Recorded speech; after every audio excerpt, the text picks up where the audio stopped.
Hello বন্ধুরা, video শুরুতেই বলে দিই আমি ঠিক করে কাজ করতে পারছি না বেশ কয়েকটা দিন ধরে। কিছুদিন একটু এরকম যাবে, কারণ পার্সোনালি আমি একটা পার্সোনাল কাজের জন্য প্রচণ্ড ব্যস্ত, প্রচণ্ড সারাটা দিন আমার ওখানেই চলে গেছে। আর তোমরা জানো যেহেতু আমার হাজব্যান্ড সকালে যায় রাতে আসে, তাই সব দিকগুলো আমাকেই ম্যানেজ করতে হয়। কয়েকটা দিন একটু এরকম হবে, যতক্ষণ পর্যন্ত আমার ওই প্রবলেমটা সলভ না হবে আমি একটু ইনভলভ থাকবো ওইদিকে, যার কারণে আমি ভিডিওর রেগুলারিটি মেনটেন করতে পারছি না। যাই হোক, আজকে আমার টাইটেল থাম্বনেল দেখে এসেছো, আজকে আলপনার মৃত্যু রহস্য নিয়ে কিছু কথা বলবো। আলপনার মৃত্যু আদতে কিভাবে হয়েছে, কতটা কি করা যেতে পারতো, কেন করা যায়নি, না এই কথা বলবো না যে মেরে ফেলা হয়েছে বা এক্সেট্রা এক্সেট্রা।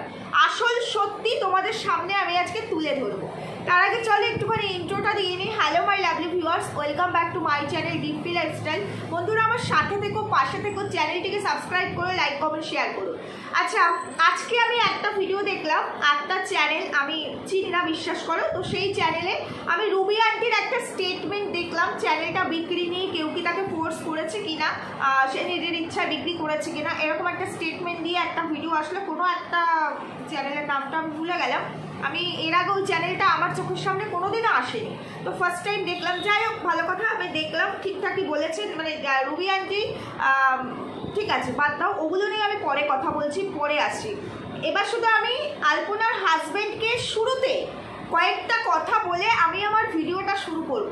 সেটা হলো, দাদা এটা হচ্ছে একটা কন্ট্রোভার্সি জোন, আর আমরা কন্ট্রোভার্সি ক্রিয়েটার।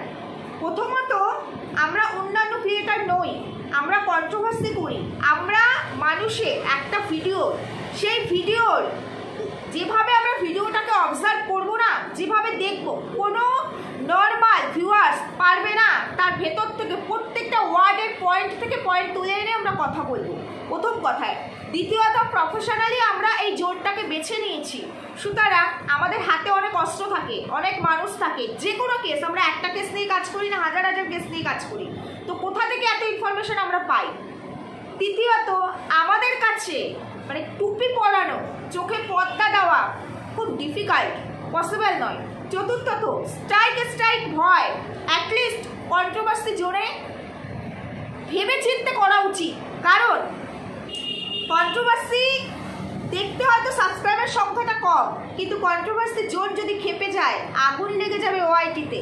অকারণে ওই খেলার চেষ্টা না করাই ভালো। আমি জানি আপনি যখন আলপনা মারা যায়, ওই ফুটেজটা যারা যারা ইউজ করেছিল, কয়েকশো মানুষকে, আমার সেই সংখ্যাটাও জানা, ধরে বলতে পারবো, কয়েকশো মানুষকে ধরে ধরে মাথা ঠান্ডা রেখে স্ট্রাইক মেরেছিলেন, তাই না? এত ভালোবাসতেন আপনি আপনার ওয়াইফকে, এতটা আপনি মর্মাহত ছিলেন যে স্ট্রাইক মারার মেন্টালিটি আপনার ভেতরে এসেছিল। আমি অনেক কিছু আপনাকে জানাবো, আপনাকে শুধু নয় ভিউয়ার্সদেরকেও জানাবো। এবার আপনাকে একটা কথা বলতে চাই, এই যে আপনার এত কিউরিসিটি না, যে আমি কি করে এত জিনিস জানছি, কে আমাকে প্রভোগ করছে, কোথা থেকে ইনফরমেশন পাচ্ছি, শুধু একটা কথা বলে দিই না, আমি আমার এই ওয়াইটিতে এমন কোনো ক্রিয়েটার, ব্লগার, কারোর সাথে কোনো রকম রিলেশন নেই। কন্ট্রোভার্সি জোনে শুধুমাত্র দুজনের সাথে আমার ফোনে কথা হয়, তাদের কথা আমি বহুবার বলেছি। আর তাছাড়া আমার আদার্স কারোর সাথে কোনো রকম পরিচয় নেই, আর কোনো ক্রিয়েটারের থ্রু আমি এই সমস্ত খবর পাচ্ছি না, এই সমস্ত খবর জানছি না। শুধু একটা কথা মনে রাখবেন, বাবারও বাবা থাকে। আমি জানি আপনি আমার চ্যানেল ওয়াচ করছেন, প্রতি সেকেন্ড প্রতি মুহূর্তে আমার ভিডিও পাবলিক হওয়ার সাথে সাথে আপনি ওয়াচ করছেন, তবে আপনি যদি ডালে ডালে চলেন, আমি পাতায় পাতায় চলে, আমি বলেন আমরা প্রত্যেকটা কন্ট্রোভার্সি ক্রিয়েটাররাই। তাই আপনি যখন আলপনা চলে গেল, ওই মুহূর্তে ওই বাড়িটাতে বসে কি করেছেন সেই খবরটাও বলে দিতে পারি। আর এখনই এতটা ভেতরে যদি আপনার প্যালপিটেশন হয়, কি করে চলবে? ধরে রাখুন, আমি তো এখানে আসল অস্ত্রই ছাড়িনি, আসল কথা হাইড করে গেছি কিছু রিজনের জন্য। সময়ের সঙ্গে সঙ্গে কথাগুলো পাবলিক করব, এখন করব না। আপনি আরেকটু টেনশনে থাকুন, তারপরে আসল জিনিস, যে স্ট্রোকটা আপনি খেলতে চাইছেন, যেটা নিয়ে সিম্পাথি কার্ড খেলতে চাইছেন, সেই জায়গায় তো আমি এখনো আসিনি, তুলে ধরিনি। আপনার ভেতর থেকে, ঘরের ভেতরের লোক আমার জানাচ্ছে, কোনো ক্রিয়েটার নয়, কোনো ব্লগার নয়, কেউ নয় নাকি, কিন্তু প্রতিনিয়ত আপনার প্রত্যেকটা অ্যাক্টিভিটিস তার নখদর্পণে সে জানে, চেনে, সে দেখছে আপনাকে, এটুকু বলে দিলাম। আদার্স আপনি একে ওকে ব্লেম করবেন না, কেউ জানে না। আমি এইসব জায়গা থেকে খবর পাই না। যতগুলো কেস আমরা নিই হাতে, কদিন আগে একটা কেস আমি এখানে সলভ করেছি, কোথা থেকে জানলাম? তার ঘরের ভেতরে কি ঘটছে প্রত্যেকটা সেকেন্ডে কোথা থেকে জানলাম? কি ঘরের ভেতরে লোক আমাকে এসে বলতে চাইছেন? আমাদের কাজই এটা, এটুকু আপনাকে বললাম। এবার চলো ভিডিওটা তাহলে শুরু করছি। সেটা হলো আলপনার মৃত্যু রহস্য। আলপনা কিভাবে চলে গেছে আমাদেরকে ছেড়ে, খুব প্যাথেটিক, আমরা সবাই জানি। আলপনার গল ব্লাডার স্টোন ছিল, সেখান থেকে সেটা মানে এমন কিছু নয়, গল ব্লাডার স্টোন অনেক মানুষেরই থাকে। অ্যাকচুয়ালি আলপনার যে সমস্যাটা ছিল সেটা হলো গিয়ে ওর হিমোগ্লোবিনটা তৈরি হচ্ছিল। হিমোগ্লোবিনটা কিছুতেই ওর মানে আমাদের যে হিমোগ্লোবিনটা তৈরি হয় প্রতিনিয়ত, মানুষের শরীরে হিমোগ্লোবিন না থাকলে এমনিতেই তার পক্ষে থাকা মানে সুস্থ সবল থাকা বা বেঁচে থাকাটা পসিবল নয়, আমরা জানি। তো সেই জায়গায় দাঁড়িয়ে ওর হিমোগ্লোবিনটা তৈরি হচ্ছিল না। আলপনা কিন্তু এমনি সুস্থ ছিল, স্বাভাবিক ছিল। হঠাৎ করেই ওর যখন এই গল ব্লাডার স্টোনটা ধরা পড়ে, তারপর থেকে যখন ওর ট্রিটমেন্ট শুরু হয়, ওর টেস্টগুলো হয়, ধীরে ধীরে যখন জিনিসটা একটু বাজে দিকে যেতে শুরু করে, মানে যখন ওটা স্প্রেড করতে শুরু করে, আর কি বড়ো হতে শুরু করে স্টোনগুলো, তখনই আর কি দেখা যায় সমস্ত টেস্টের পর যে ওর হিমোগ্লোবিনটা কিছুতেই তৈরি হচ্ছে না। তারপরে তোমরা জানো যখন আলপনা মানে ওই রকম কন্ডিশনে ছিল, তখন ওর হাজব্যান্ডও ভিডিও দিয়েছিল ব্লাড চাই। ওর ব্লাড যে গ্রুপের ছিল, পরে টেস্ট করার পর সেই গ্রুপের ব্লাড না, ব্লাড চেঞ্জ হয়ে গেছিলো ব্লাড গ্রুপ। তারপরে বহুবার টেস্ট করার পর আবার ফাইনালি ওই গ্রুপ ফিরে আসে। মানে এই সমস্ত দিক থেকে একটা মানে প্রবলেম হচ্ছিল ওর ট্রিটমেন্টটা, মানে কি ওর ট্রিটমেন্টটা করার জন্য। তো সেই জন্য ওকে টাইম মতো ব্লাড দেওয়া সম্ভব হয়নি, এবং ওকে মানে প্রপার ওয়েতে ট্রিটমেন্টটা দেওয়া সম্ভব হয়নি। এবার আমি তোমাদেরকে একটা কথা বলবো, তার সঙ্গে সঙ্গে আলপনার হাজব্যান্ডকে বলবো, চাইলে আমি তার নামটা নিতেই পারতাম, নিলাম, ছেড়ে দিলাম, দরকার নেই। আমি এখনও ওই মানুষটিকে এলিগেট করা শুরুই করিনি, এখনও আমি দাঁড়ি করাইনি, কাজ করাই, সবে তো আমি বলছি, পয়েন্ট ধরে ধরে বলছি, এখনও দাঁড় করাইনি। আগে পয়েন্টগুলো শেষ করব, তারপরে কাজ করা তুলব, তার আগে নয়। তো সেটা হলো গঙ্গারামপুরেও ট্রিটমেন্ট হচ্ছিল, অত্যন্ত একটা গ্রাম যেখানে আলপনাদের বাড়ি, সবাই জানি আমরা। একটা মানুষের গল ব্লাডার স্টোনটা একেবারে মানে কম কিছু নয়, সেটা প্রপার ট্রিটমেন্ট হলে মানুষ সুস্থ হয়ে যায়। এখন মানুষ বহু কিছু থেকে সুস্থ হয়ে যায়, তো সেই জায়গায় গল ব্লাডার স্টোনে মানুষ চলে যাবে এটা ভাবা যায় না। আবার প্রপার ট্রিটমেন্ট না হলে একটা সামান্য ফুসকুড়ি থেকেও মানুষের বিশাল কিছু হতে পারে, তাই তো। তো গঙ্গারামপুরে আজকে আলপনার মা রুবি আন্টি না হয় বোঝে না, উনি এজেড, উনি সরল সাদাসিধে, বা উনি বোঝে না। আপনি তো বুঝতেন, আপনি যখন দেখলেন এখানে ট্রিটমেন্টে ও কিওর হচ্ছে না, ভালো হচ্ছে না, প্রথমে মানুষ লোকালে চেষ্টা করে, আপনি তখনই কেন কলকাতার ট্রিটমেন্টটা কেন করালেন? প্রথম কথা। দ্বিতীয় কথা, শেষ মুহূর্ত 11th আওয়ার্স আপনি ওকে নিয়ে বাইরে গেলেন ব্যাঙ্গালোরে, কেন? এটা তো ওরা আগে করা যেত। আপনি যখন জানেন, আপনি ওর মা হয়তো রুবি আন্টি জানতো না, কিন্তু আপনি জানতেন ওর কমপ্লিকেশানটা ঠিক কতটা, কি কারণ। আজকে যদি শুরু থেকে ও একটা বেটার জায়গায় ট্রিটমেন্ট পেত, এই যে ওর যে ব্লাডটা তৈরি হচ্ছিল না, দেখুন মানুষের হাতে কিছু নেই, ঈশ্বরের হাতে সব কিছু, আপনার হাতে, আমার হাতে, কারো হাতে কিছু নেই। আমি একবারে বলছি না যে আপনি মানে দায়ী বা কিছু, না বলছি না, আমি বলছি আরেকটু বেটার কিছু হলে মেবি হয়তো বা ওকে আজকে মানে ধরে রাখা যেত, মেবি হতেও পারতো, আবার নাও হতে পারতো, আমি সেটা বলছি না। মানে জন্ম মৃত্যু বিয়ে এগুলো তো ভাগ্যের ওপর, এগুলো কারো হাতে নয়। তারপরেও আপনার তো এমন নয় যে ক্ষমতা ছিল না। সেই জায়গায় দাঁড়িয়ে যখন দেখলেন ও কিছুতেই সুস্থ হচ্ছে না গঙ্গারামপুরে, ওরকম একটা প্রত্যন্ত জায়গায়, তাহলে আপনি তখনই কলকাতায় নিয়ে এসে ওকে একটু ট্রিটমেন্ট করাতে পারতেন। প্রথমত করার নিয়ে আপনি একদম শেষ মুহূর্তগুলোতে ভালো ভালো জায়গাগুলোতে গেছিলেন, নিয়ে গেছেন ওকে, যখন আর কিছু করার ছিল না। এটাই হচ্ছে কথা। হয়তো এগুলো ভিউয়ার্সরা জানে না, তাই একটু জানাচ্ছি আমি। এইবার ওর যে ব্লাডটা তৈরি হচ্ছিল না, ওর যে কমপ্লিকেশানটা ছিল, আপনাকে অনেকে সাজেস্ট করেছিল হয়তো ওই টাইমে।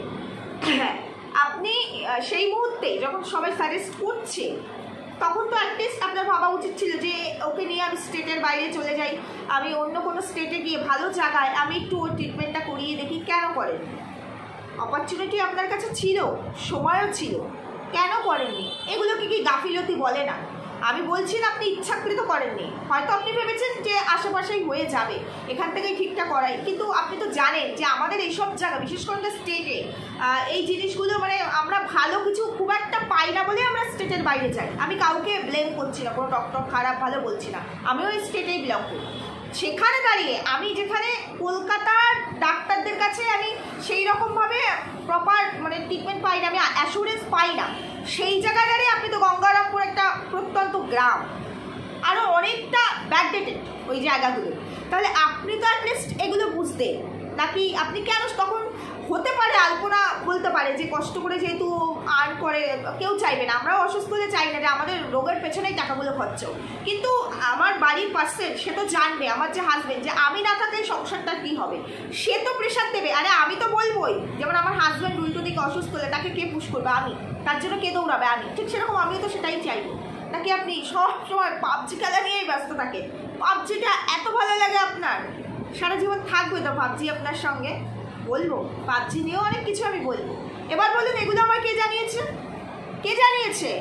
অনেক কিছু বলবো, শুনতে থাকুন, ভিডিও দেখতে থাকুন, অনেক কিছু রহস্য এখানে কিছু কিছু ধরবো, সময়ের সাথে সাথে প্রুভও কিছু কিছু দেবো।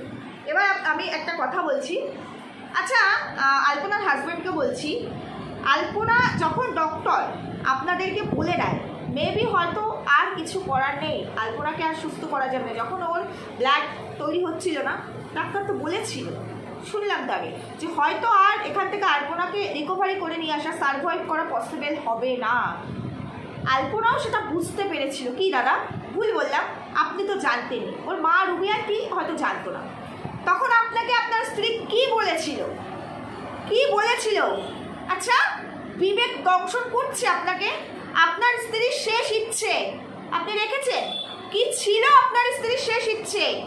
আপনার হাত ধরে কি কথা দিয়ে গেছিল আপনার স্ত্রী? রেখেছেন?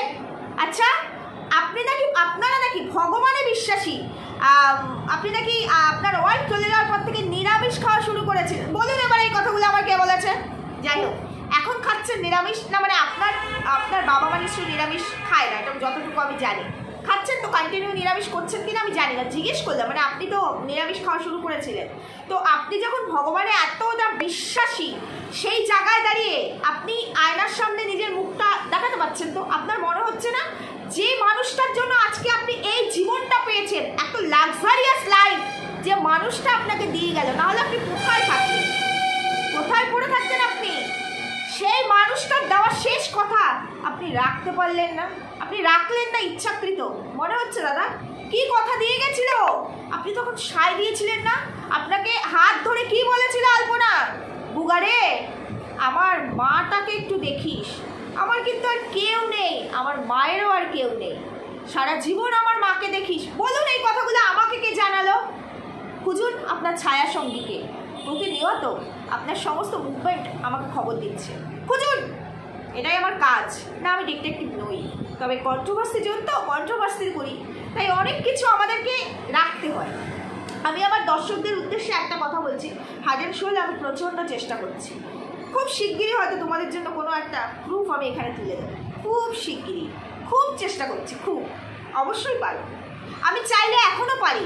ওই যে বললাম আমি প্রফেশনালি কোনো কিছু করতে পারছি না, মানে পারি না, আমি শুধুমাত্র আমার নিজের স্বার্থ দেখতে পারি না, উল্টো দিকে মানুষগুলোর কথা আমি সবার আগে ভাবি।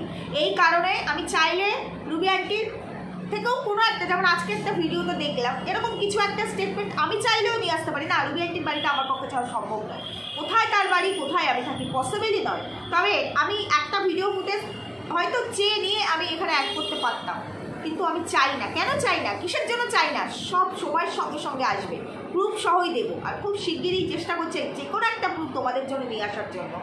এবার আমি বলছি, আলপনার শেষ ইচ্ছে ছিল তার মা, আর তো কেউ নেই, তার মায়েরও আর কেউ নেই যে তার জন্য কিছু রেখে যাবে বা কিছু ভোগ করার কেউ আছে। কেন দেখলো না আলপনার হাজবেন্ড? কেন হাত ছেড়ে দিল?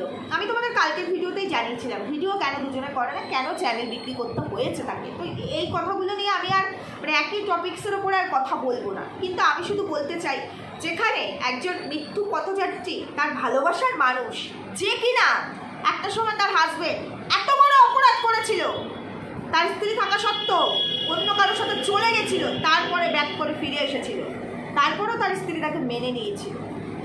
সেই স্ত্রী যখন চলে যাচ্ছে, যার জন্য আজকে তার এই লাক্সারিয়াস লাইফ, কে চিনতো এই মানুষটিকে? কে জানতো? কে চিনিয়েছে? এত বড় ফেম কে দিয়েছে? কে দিয়েছে? এত বড় পাবলিসিটি কে দিয়েছে? হ্যাঁ, অ্যাক্টিভিটি দেখো নিজের, কিন্তু এই অ্যাক্টিভিটিসের মূল্য থাকতো না আলপনা না থাকলে। অ্যাক্টিভিটিস করে দেখতাম, নিজের ক্ষমতাতে দাঁড়াতো, পারতো না, সম্ভব ছিল না। সেই মানুষটা যখন চলে গেল, তার মা একজন এজেড পার্সন, কটারিনি বা কতগুলো বছরই বা, তার তো ভোগ করার কিছু নেই, কিছু নিয়ে যেত না, কারোর জন্য রেখে যেত না। সেই মানুষটার দায়িত্ব কি নেওয়া যেত না? যেত কি না? কিছু না হোক, সে আজকে স্ত্রী নেই, ওই বাড়িটা থাকতে ইচ্ছা করছে না, আমি বুঝলাম তারও ভেতরে কষ্ট, ঠিক আছে, সে তার নিজের বাড়িতেই যাক, নিজের বাড়িতেই থাকুক। শাশুড়ির ভরণ পোষণের দায়িত্বটুকু সে নিতে কেন পারলো না? কেন পারলো না? তার মেয়ের অনারেই তো সে আজকে চলছে, কেন পারলো না? আজকে যেখানে সে কথা দিয়েছিল একজন মৃত্যু পথযাত্রী মানুষকে, সে তার ভালোবাসার মানুষ, সেই কথাটা কেন রাখলো না? দেখছে তো আলপনা উপর থেকে, দেখছে তো, নিজেকে নিজে উত্তর দিতে পারছেন তো আপনি? পারছেন না, জানি আমি। ক্যারেক্টার বেরিয়ে আসছে আপনার, মুখ আর মুখোশ দুটোকে আলাদা করার কাজই আমি করব। ক্যারেক্টার বেরিয়ে আসছে, এখন আমি কিচ্ছু তুলিনি, কিচ্ছু বলিনি। এখনও যদি আপনার এত প্যালপিটেশন হয়, সামনের দিন তো পড়ে আছে, কিচ্ছু বলিনি। এমন কিছু করবেন না, এমন কিছু করবেন না যাতে আমার এই জায়গাটা তার ছিঁড়ে যায়, এখানে সব রিভিল করে দিই। এমন কিছু করবেন না। আমি জানি চ্যানেল খুব দামি, খুব কষ্ট করে চ্যানেলকে তুলতে হয়, খুব কষ্ট করে। সে চ্যানেলটা যতই আপনার ওয়াইফের হোক, এখানে আপনারও অনেক ভূমিকা ছিল, আপনারও কন্ট্রিবিউশন ছিল। পাবজিতে বেশি ছিল, চ্যানেলে অনেকটা কম ছিল, এটাও আমি জানি, তারপরেও কন্ট্রিবিউশন ছিল। তাই আমি এমন কিছু করতে চাই না যেখানে আপনি আপনার প্রফেশন নিয়ে চলতে না পারবেন, আপনার ফেমটা পুরো নষ্ট হয়ে যায়, চাই না। কিন্তু যেটা সত্যি, কিছু তো আসবে। আজকে আমি না বলে অন্য কেউ বলবে, অনেক ক্রিয়েটার বলছে, বেছে বেছে আমার কথাই আপনার কেন মনে করছে?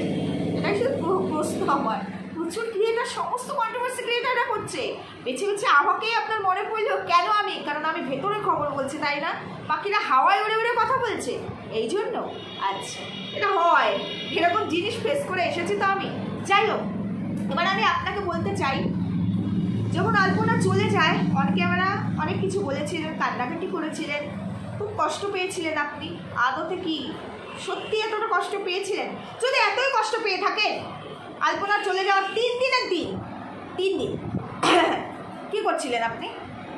লোকজন আসছে রুবি আন্টিকে সান্ত্বনা দিতে, দেখতে, দাদা আপনি কী করছিলেন? ঘরে বসে পাবজি খেলছিলেন? ওই টাইমে আপনার ওয়াইফ চলে গেছে, জীবনে আসবে না, এত ভালোবাসতেন, ভালোবাসে বিয়ে করেছেন, পাবজি খেলছেন, এটাই তো করতেন আপনি, তাই না? বিউটি আর পাবজি কি? আমি আরও অনেক কিছু জানি, আমি তখনকার সময়কারও অনেক কিছু জানি, অনেক কিছু বলবো না, পার্সোনালি দরকার নেই, ওগুলো এখানকার বিষয় নয়, আমার ভিডিওর অংশ নয়, আমি সেগুলোও জানি। বুঝতে পেরেছেন তো? না, বললাম খুঁজুন আপনার ছায়া সঙ্গীকে, প্রত্যেকটা অ্যাক্টিভিটিসের খবর কোথা থেকে পাচ্ছি খুঁজুন। তবে ভুল বললাম কি? ভুল বললাম আমি? পাবজি খেলছিলেন? কে বললো বলুন তো? কে বললো? কারা বললো? অনেকে দেখেছে, অনেক মানুষ বলেছে। এর সঙ্গে সঙ্গে আরও একটা কথা বলেছে, সেটা প্রুফ নেই সেটাও বলেছে, তবে সব কিছুর তো প্রুফ হয় না, তাই সেটা না হয় আমি ছেড়েই দিলাম। আশা করি যারা বুদ্ধিমান তারা এটুকু বোঝে, নিশ্চয়ই এটুকু বুঝে গেছেন আপনি, ভিউয়ার্সরা না বুঝুক, আপনি বুঝে গেছেন, তাই না? তাই ঘাটাবেন না, বেশি ঘাটাবেন না, এটুকুই বলতে চাই। বুঝে শুনেই কাজ করছি, বুঝে শুনেই করব, যেটা সত্যি। আলপনা নেই, ওকে নিয়ে কাটাছেড়া করার কোনো ইচ্ছে আমার নেই, কাটাছেড়া করার কোনো লাভ নেই। আমি বলছি না আপনি ইচ্ছাকৃত কোনো কিছু করেছেন ইন্টেনশনালি, হয়তো আপনি আলপনার প্রপার ট্রিটমেন্ট করেননি, আমি বলছি না, আমি শুধু বলছি আপনি তো বুঝতে পারছিলেন, আপনি তো বোঝেন, এই জেনারেশনের ছেলে, আপনি বোঝেন আপনার ওয়াইফের শেষ ইচ্ছে, আপনার ওয়াইফ চেয়েছিল, শেষ ইচ্ছে নয়, আপনার ওয়াইফ চেয়েছিল আপনার একটা 2 হুইলার হোক, কিনে ফেললেন, আপনার একটা 4 হুইলার হোক, কেনার চেষ্টায় আছে, খুব শিগগিরই কিনবেন, এগুলো আপনি বোঝেন। তাহলে আপনি বুঝতে পারেননি যে আপনার ওয়াইফ ওরকম প্রত্যন্ত গ্রামে ট্রিটমেন্টটা না করে একটু ভালো জায়গায় গিয়ে ট্রিটমেন্টটা করাই? এটাই আমি জিজ্ঞেস করছি। পারতেন তো এটুকু করতে, তাহলে হয়তো মেয়েটা আজকে থাকতো আমাদের মাঝখানে। শুধু এটুকুই, ওই সময় যদি বুদ্ধিটা কাজে লাগাতেন পাবজিতে না লাগিয়ে, তাহলে সত্যি হয়তো আপনার ওয়াইফ আপনার সঙ্গে থাকতো, তাহলে আপনার আরও অনেকটা বেশি ভালো হতো কি না, সঙ্গিনীও থাকতো। এটুকুই বলছি যে বুদ্ধিগুলো সময়, যখন সময় তখনই কাজে লাগায় না। এই প্রশ্ন আজকে হঠাৎ করে আমি করছি না, কালকে আলপনার মৃত্যু রহস্য নিয়ে যে যে একে কি ইচ্ছাকৃত মেরে ফেলা হচ্ছে, এই নিয়ে একটা ভিডিও দেখলাম আমার এক সব ক্রিয়েটারের চ্যানেলে। যাই হোক, সেই প্রসঙ্গ না, সে কমেন্টের ওপর ডিপেন্ড করে ভিডিও করেছে, আমি সেটা নিয়ে কথা বলবো না। তবে আমিও চাইলে পারতাম অনেক কিছু বলতে, কারণ অনেকেই এখন এই নিয়ে অনেক কিছু প্রশ্ন তুলছে, কিন্তু না, আমি সেভাবে বলবো না। কারণ কেউ, আমি বিশ্বাস করি, ইচ্ছাকৃত এটা করতে পারে না, করে না। হয়তো ওই সময়টা আপনি এতটা গুরুত্ব দেননি, এটাই বলতে চাইছি। যদি আরেকটু গুরুত্ব দিতে, যে না একটু ভালো জায়গায় নিয়ে যাই, অন্তত মনকে আরেকটু সান্ত্বনা দিতে পারতেন। যদিও বা ওকে ধরে রাখা নাও যেত, কারণ ওর যদি আয়ু এটুকুই থেকে থাকে, ওকে কেউ ধরে রাখতে পারবে না, এটুকু আমি জানি, সম্ভব নয়। হয়তো মনকে আরেকটু সান্ত্বনা আপনি নিজেই দিতে পারতেন, যে আমি চেষ্টার কোথাও কমতি রাখিনি। যদি এই যে যেটা শেষে করেছেন সেটা যদি শুরুতে করতেন, এটুকুই বলতে চাইছি, শুরু থেকে যদি এই চেষ্টাটা করতেন। যাই হোক, আপনার ওয়াইফের শেষ ইচ্ছে খুব মূল্য দিয়েছেন। ওয়াইফের ইচ্ছে 2 হুইলার 4 হুইলার না, ওয়াইফের এই ইচ্ছেগুলো শুরুতে ছিল না। ওয়াইফের প্রথম ইচ্ছা ছিল একটা বাড়ি, অন্য জায়গা, একটা জায়গা কিনে বাড়ি। সেটা হয়নি আর হবে না, কারণ আপনি তো করবেন না, আপনি তখন নিজের বিলাসিতা নিয়ে ব্যস্ত। আর ওয়াইফের শেষ ইচ্ছে, আলপনার শেষ ইচ্ছে ছিল তার মাকে যেন আপনি দেখে রাখেন। ছেড়েই তো দিয়েছেন, কি নামে যেন আপনি এখন কমেন্টসগুলো করেন শাশুড়িকে? একসময় মা বলে ডাকতেন, ভেবে দেখবেন। বললাম না, বলতে চাইলাম না, কারণ আমি চাই কিছু জিনিস প্রুফের সাথে সামনে আসবো, এটুকুই। যাই হোক বন্ধুরা, অনেক কিছু বললাম, অনেক কিছু জানালাম, আরও অনেক কিছু যা বললামই না, কিছুই বললাম না, কিছুই না। যদি বলতে পারতাম তাহলে আরও বুঝতে পারতে। বলবো, আস্তে আস্তে বলবো, খুব শিগগিরই প্রুফ নিয়ে আসার চেষ্টা করছি তোমাদের সামনে, কোনো একটা প্রুফ। তারপরে তো ধীরে ধীরে সময়ের সঙ্গে সঙ্গে অনেক কিছু সামনে আসবো, অনেক কিছু। যাই হোক, সুস্থ থেকো, ভালো থেকো, দেখা হচ্ছে পরবর্তী ভিডিওর সঙ্গে। এখানেই রাখছি, টাটা।